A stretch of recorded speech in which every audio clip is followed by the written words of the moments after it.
Shalom, selamat pagi. Tuhan memberkati kita di hari yang baru ini. Ada kasih karunia, ada kemurahan, ada yang baru selalu dari Tuhan. Tuhan siapkan untuk kita semua. Pada saat ini kita akan kembali belajar tentang prinsip kerajaan surga. Dan kita sudah belajar bahwa kerajaan surga itu punya nilai, prinsip tentang otoritas. Kalau kita bisa memahami di mata Tuhan, kita akan mudah sekali melihat mujizat dan diakui memiliki iman yang besar. Dan kita sudah belajar bahwa yang terbesar di kerajaan surga adalah mereka yang tetap percaya walaupun sedang menghadapi masalah persoalan. Dan Yohanes Pembaptis meragukan, mempertanyakan benarkah Yesus itu Tuhan. Dan itu membuat Tuhan berkata bahwa orang yang lahir dari perempuan tidak ada yang pernah melebihi Yohanes Pembaptis, tapi orang yang terkecil di kerajaan surga lebih besar daripada Yohanes Pembaptis. Karena itu kita ingin kembali melihat firman Tuhan bahwa kerajaan Allah itu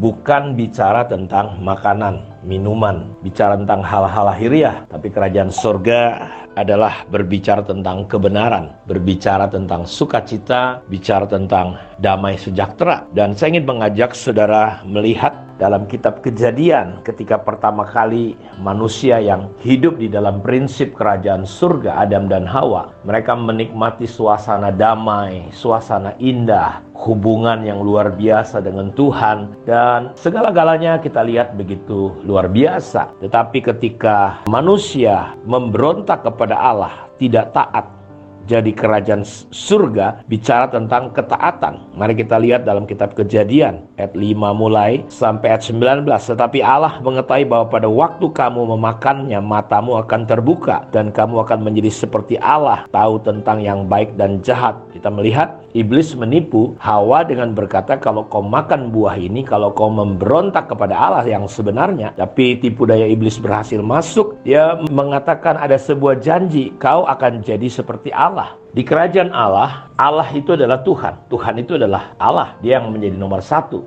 Tetapi pemberontakan membuat kita keluar dari prinsip. Kita menjadikan diri kita sendiri Allah. Dan kita sebenarnya sudah keluar dari konsep kerajaan Allah. Perempuan itu melihat bahwa buah pohon itu baik untuk dimakan dan sedap kelihatannya. Lagi pula pohon itu menarik hati karena ia memberi pengertian. Lalu ia mengambil dari buahnya dan dimakannya dan diberikan juga kepada suaminya yang bersama-sama dengan dia. Dan suaminya pun memakannya. Maka terbukalah mata mereka. Lihat, ketika mereka keluar dari konsep kerajaan Allah, mata mereka terbuka, Bapak Ibu. Dan ternyata mereka tahu bahwa mereka telanjang. Sebenarnya mereka telanjang, tetapi mereka tidak melihat ketelanjangan mereka. Jadi orang yang keluar dari konsep kerajaan Allah, dia lebih menyadari hal-hal lahiriah, hal-hal daging, hal-hal dunia ini daripada kerajaan Allah, hal-hal yang kebenaran. Makanya ketika mereka memakan, memberontak, mata mereka terbuka. Mereka tahu mereka telanjang, padahal mereka jelas mereka tidak berpakaian sebelumnya, tapi mereka tidak melihat ketelanjangan mereka karena ada kemuliaan Tuhan. Lalu mereka menyemat daun pohon ara itu, dan mereka mulai coba menutupi ketelanjangan mereka dengan pohon ara, dengan cara mereka sendiri, bukan dengan kemuliaan Allah,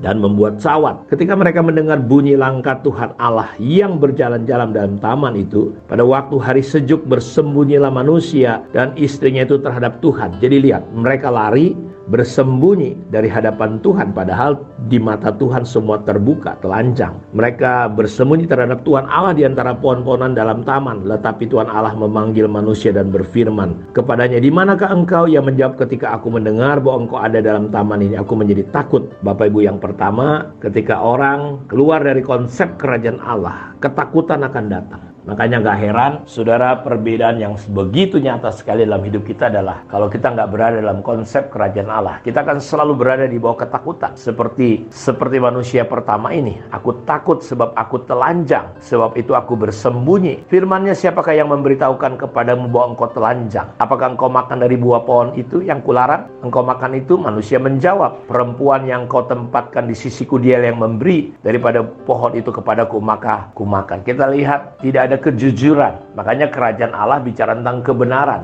bicara tentang sukacita, bicara tentang damai. Jadi ketika ini manusia melanggar firman, ini nggak ada lagi. Mereka mulai tidak jujur, tidak terbuka. Tuhan tanya, apa kau makan? Malah dia berkata, perempuan yang kau tempatkan itu yang kasih aku makan. Ya, saudara lihat dampaknya. Apa yang terjadi, bahwa firman-Nya kepada perempuan itu, susah payahmu waktu mengandung akan kubuat sangat banyak, dan kesakitan engkau akan melahirkan anakmu, namun engkau akan berahi kepada suamimu dan ia akan berkuasa atasmu. Lalu firman-Nya kepada manusia, karena engkau mendengarkan perkataan istrimu dan memakan dari buah pohon yang telah kuperintahkan kepadamu, jangan makan daripadanya, maka terkutuklah tanah. Lihat, tanah menjadi terkutuk karena engkau dengan bersusah payah engkau akan mencari rezekimu dan tanah seumur hidupmu.